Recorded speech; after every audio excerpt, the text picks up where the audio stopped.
Well, hopefully we can be kind of fun. We'll be a little bit entertaining. So, okay, my name's Alex. Alex the Big Boy Verrey. Some of you might recognize me. In another world, I used to play a character called Big Boy Barry, and I have no idea. There you go. I got a fan over there. Oh, he's got a fan over there, video guy. Big is best. There you go. You were on the show. You were on Games World back in the day. It was a video game show on Sky One back in the day. We used to follow The Simpsons, and I'm Big Boy Barry, and there you go. These days, I do events like this, which is lovely and fun, and I'm honored to be here today talking not only to a colleague but also a friend. So Mr. Jon Middleton I've known for a very, very long time, for close to 2 decades, and if you've never heard of Jon, you should. You should come up and speak to Jon. You should say hello to Jon. He could be very useful to you. He is, without a shadow of a doubt, the finest, probably best known, most ubiquitous biz dev guy in the business. There is nobody he doesn't know, and know them well. You can name anybody in the gaming industry, and he will know them, and have played poker with them at 3 in the morning at some point in his career. So give him a round of applause, ladies and gentlemen. Jon Middleton. Jon Middleton. All right. All right. So give us a bit of background about yourself, Jon. All right. Can we hear me now? Okay, great.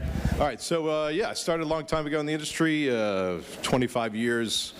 Started in traditional publishing. Mic up, Jon. They can't hear you. Back in the day, there we go. Look at that. Well done. That's why I brought him. So then rotated into everything from in-game advertising. I did in-game music. I've done a lot of hardware, actually, over the years. And then I've also done even merchandise. So a lot of things like collector editions and everything in and around gaming content, as well as technology tools, and then go-to-market strategies. So now, with Nifty Games, we started a few years ago, and basically we funded it up about a year ago, and then additional funding coming. We've been hiring and building, all in California, but we're a mobile game company focused specifically on quick session head-to-head sports. So it's going well from the beginning. So actually, just before we get right into Nifty, which of course we're going to be, some of the stuff we worked on together at Mad Catz, licensing for Rock Band. Rock Band, yeah. We did the Rock Band deal. Licensed all the hardware. Licensed all the sports leagues back in North America then too, as well as European leagues and teams. And then we also licensed, Halo, Gears of War, Call of Duty, Batman, Incredibles, pretty much everything, every entertainment property, every gaming property, lots of sports brands as well. So a lot of brand licensing in my background. Anything that was licensed in console hardware had that man's fingerprints all over it. So tell us a bit more about Nifty. I know you've been working on this for a very long time. Tell us, what is Nifty Games? Why is it different? How is it going to make an impact in the industry? So like I said, Nifty, we're very much focused in the sports category, entirely actually. And then what we're doing is going down the pathway of looking at designing games that are sport-driven but are specifically for mobile. I think sports and sport licensed product thus far has been looking at mobile really more as a secondary market, more of a distribution mechanism for some of the larger simulations, FIFA or Madden or 2K Hoops. Or, on the other side, there's been some branding going on with some of the mobile companies where they've looked at sports just more as a critical IP with audience built in, where they can then go and surface that up in traditional games for mobile, more like match threes and casual games. So, I know you announced Nifty last year. You announced the formation of the company, and you've been building behind the scenes, getting the right team. So how important was that? How do you go about getting the right team that you need to execute in a market like this where you got startups all the time? How do you build the right team to execute your vision? I think for us, the real key was the focus and looking at how we can go towards the mobile market with, kind of a lock and key fit. We like the idea of sports, not just on a personal level. I think the whole team is geared towards making sports games, but we also looked at how sports kind of have built-in communities and built-in influencer networks and built-in partnerships that you can do to gear towards user acquisition, retention, it's more readily targeted than it is in other let's say original IP games or any kind of fictitious aspects. And we look at, the sport world is obviously tied into reality, and what happens on the court or what happens on the field, what happens on the pitch, that you can then leverage that into the games itself, and then also leverage the community of passionate sports fans that are out there that can go and, from a UA standpoint, looking at event-driven, kind of more traditional marketing that is cost-effective with ROI.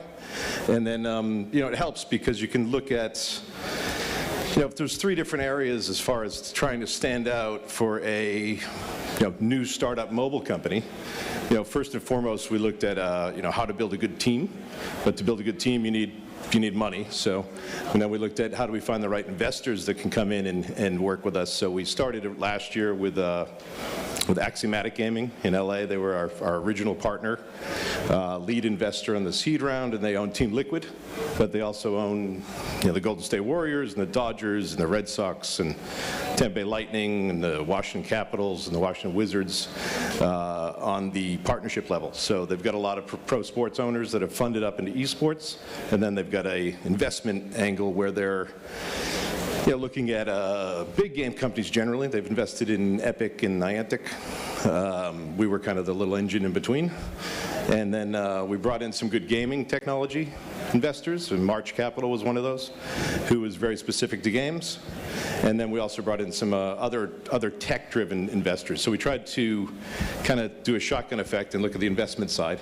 And then that leads towards content partnerships. So we start looking at different things and what makes sense from a licensing standpoint to separate ourselves from the pack, find the most passionate gamers out there. So we've done a bit of that. We haven't announced anything yet, but we're definitely looking at kind of the best way to access, not just the gaming content and the types of games we want to make, but also in a longer-term vision, looking at ways to get towards these communities of passionate fans that are completely, predisposed to like the content because they're already fans of what's happening in the real world, and then find those gamers, and we're hoping for obviously better user acquisition rates, better retention rates, and ultimately monetization.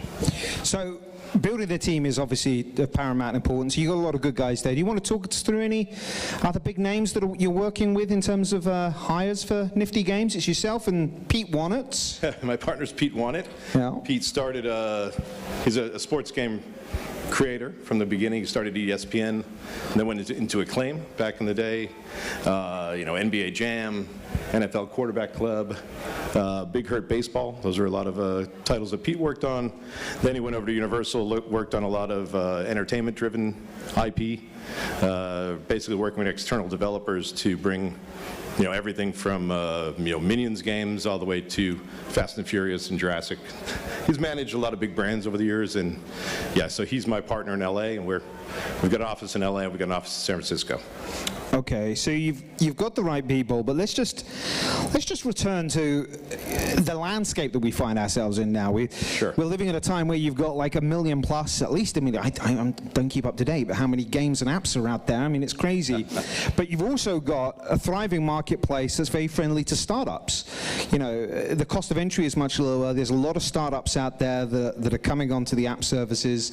It's all about discovery. So how do you stand out? How do you make yourself unique when you've got a new company that's not well known, that's not EA Sports, that's not ESPN? How do you break out there? I think for us, we found the right investors that were interested in our category. I think the biggest thing was the focus of category, so that we weren't just kind of another in the pack where we're doing original IP. I think for years, particularly on mobile games, was a great way to create original IP, great breeding ground for IP that you could then extend into ancillary categories and media, film. You've seen it over the years with the Rovios and Supercells and all the big winners. I think nowadays it's a little bit more difficult to crack into that category. I think it's probably more interesting to focus in on specific types of games or specific types of content. For us, it was a combination of each, and then we built a team behind Pete and I that have been there and done that, and created lots of different sports games on both console and mobile, and then lots of different free-to-play titles specific to the types of games we're looking at doing in quick session, kind of competitive head-to-head. So is it just about the investor? If you want to stand out and make yourself unique, is it just about the investor, or do you need to go after? No, not really. I mean, I think the investors are important. I think the investors can help you on your way. They're more, they bring more than money. A lot of them, particularly people you'd meet here, for instance, that are heavily invested in working with game companies. But I think after that, it becomes about the partners you're involved in. It becomes about the team you have. Ultimately, it becomes about the games you make, and then bringing those to market and trying to do that in a way that is both cost-effective and allows you to. You got to reach the KPIs you need, obviously, to bring bigger UA effort. So your USP is short session mobile games. Looking at licensing, you come from a licensing background. Quick session. Okay. Short is unsatisfying. Okay, quick session. You should be in PR. Quick session, sporting titles. We know that obviously you come from a licensing background. You haven't announced any licenses yet, but I think it's fair to say you're going to have some news soon. When you've already got, if you take, I don't know, something like FIFA Soccer. Sure. What use is it when you've got like some of these big licenses that already have multiple games? Obviously, FIFA's been around for a very long time, still hugely popular, but you've already got FIFA on mobile, you've already got FIFA on console. How important is licensing to the types of games that you want to make? Well, it's pretty critical. I think that when you're really just trying to tap into that diehard passion side of sports, as much as kind of general community sports, if it's your kids playing sports or the communities around amateur sports, I think that's really cool, and I think that's something that can be accessed as well. But when it comes to professional sports, professional athletes, that's a much larger driver of interest, basically. So for things like FIFA, there's different ways to look at how mobile specifically can kind of unlock the value there. I think that EA's done a good job with Ultimate Team, both for FIFA and for Madden, and looking at different ways to explore digital and explore mobile. But I think they and 2K still have not really gone down the pathway of designing games that are really more bespoke to mobile. So I think for us, that's really what we're after. We're after kind of intention towards mobile, stay on mobile. If and when we expand platforms, that's far down the road. I think our intention really is more to grow at the slate of games, and I think that's the way to go. It's a matter of focus, but it's also a matter of choice of how you can separate yourself from the others out there who, there's just so many people that are trying to separate themselves either through talent, experience, or some kind of original IP that they think is, the golden key. Well, tell us a little more about that then. How will your quick session mobile games differ from the mobile variants that you already see from some of the AAA publishers out there at the moment? Well, it's less complicated. It's easier to play, easier to approach. We're still going to tap into the vibe and the general idea that sports and fandom is what we're after. But I think the way we're building out the games and the type of games that we're looking to bring to market are in, proven mobile categories, but categories that haven't been exposed aggressively to sports, particularly as far as league and professional. And I think there's just a lot of value that can be opened up there. So obviously you're not going to concentrate on any one genre, be it soccer, be it hockey, be it whatever it might be in the future.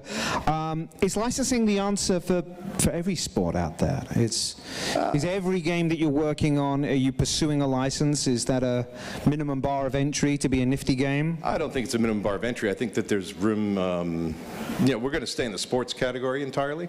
That's our intention from day one, and probably will be till the end of days. But there's certain sports out there and certain sport activities that either don't demand a license, or there could be, where we take a shot at some looking at original titles that are more just Nifty branded. But I think that's further down the road. Okay, and you've already mentioned, I think, when you announced the company that you're going to be concentrating on free-to-play titles. Yeah. So your games are going to be, how do you effectively monetize when you're concentrating only on quick session games? Is there a secret sauce that you're going to be looking at for? I wouldn't say it's a secret sauce. I mean, I think, there's a whole kind of philosophy of risk mitigation, and I think, as far as separating yourself in the games business, it's entirely hit-driven. It always has been, it kind of always will be. At the end of the day, you got to make great games, and you got to make great games that people want to play for a long time, so you can, keep them involved and ultimately, monetize, particularly in the free-to-play space. But I think, the way we're going, I think if we can continue to build out a slate of product that follows the same ideals and looking at ways to mitigate that risk, that just separates us more, both from an investment standpoint as far as an investable company goes, and then simultaneously I think it's an easier approach to market. We know where to target all of our user acquisition capital, we know where to target our marketing, and even down to PR and press. Simultaneously, I think it's it's important to separate yourself in the trade too, an industry side. Frankly, even conferences like this where people are mingling and it's a great place to network and find the people that can help you bring your game or your studio or your publisher more to the forefront and more to a successful situation. So obviously, I know you're not going to tell us any titles that you're working on. You're not going to tell us about any licenses that you're working on. Not yet. It's close. Is there any particular sport that you feel is woefully underserved when it comes to mobile gaming? I wouldn't say woefully underserved. I think obviously there's been kind of a log jam that's rolled over from the console market, where there's been these big exclusive titles or semi-exclusive that have dominated the landscape of sports games, and everybody knows what they are, and they've done really well, and I think those companies continue to do really well, and they're going to focus on their product as they should to make sure that they make it better and better on an annual basis. And sports tend to be not only evergreen, but they're also very cyclical, so you have a lot of reoccurring content that then churns back into the game. So I think in those categories with big simulation titles that have been more or less satisfying your big screen gamers, I think there's some opportunity there. Ladies and gentlemen, round of applause for Jon Middleton. Come on. Hey, thank you. All the way from California just to see you guys back there. We're almost at the end and now. For the big boy. And for the big boy. Well, thank you very much. Nobody's applauding for me. No, you should. You should applaud for the big boy. Totally for you. Don't worry about that. That's fine, because we've only got a couple of minutes. What I would like to do is open up the floor for any questions. Anyone have a question for Jon? Because he's a lovely guy. You do at the back, sir. Yeah. We're going to get a microphone to you. There he is. Hello. All right. Thank you very much, very interesting. I'm Albert from Marshall Media and Flick Games. I'm just wondering, how does the free-to-play model affect your licensing deals and arrangements? It doesn't per se. I mean, ultimately, you just work it into business terms, and, like any other it's a bit different, obviously, than an A to B business model if you're out there selling coffee mugs. But it's completely navigable. People understand the idea that mobile in particular, and frankly even in PC in many ways at this point, have gone free to play. Console has gone there to some degree as well. So video gaming in general, free to play makes a lot of sense to try before you buy. And I think that never really became a difficulty. It's just more of an economics. You just got to get your ducks in a row, and you got to have your planning and your finances correct. Okay, thank you. Any other questions, guys? There's got to be more than one question. That was a good question, by the way. Any other questions for Jon? Root it out. I do have a question that I would like to throw in, since... Wow, okay. With the microphone, yes. I was just curious as to, so you're going for free to play, but surely, during the time that you've been sort of setting up, Apple Arcade has become a big thing, and we're seeing that kind of subscription model. Has that interested you in any way, or has that swayed your thinking at all? Has not swayed my thinking at all. As a group, as a team, we've not really veered in that direction. I think Apple Arcade, I think it's interesting. I think the subscription angle and the subscription services certainly disruptive and looking at different ways to bring games to gamers. I think for premium titles, it makes a lot of sense. Certainly Apple has put a large amount of capital and marketing and game development and creative spend behind it. But yeah, no, for now, we're just sticking with traditional. I mean, we have conversations with all the, with Apple and with Google and people in that area that potentially look at that type of stuff. But for us, we want to keep it as open and available as possible for gamers. Awesome. That's all we have time for, but thank you very much. Can I have another round of applause? Thank you very much to everybody. Thanks for having me. And Alex.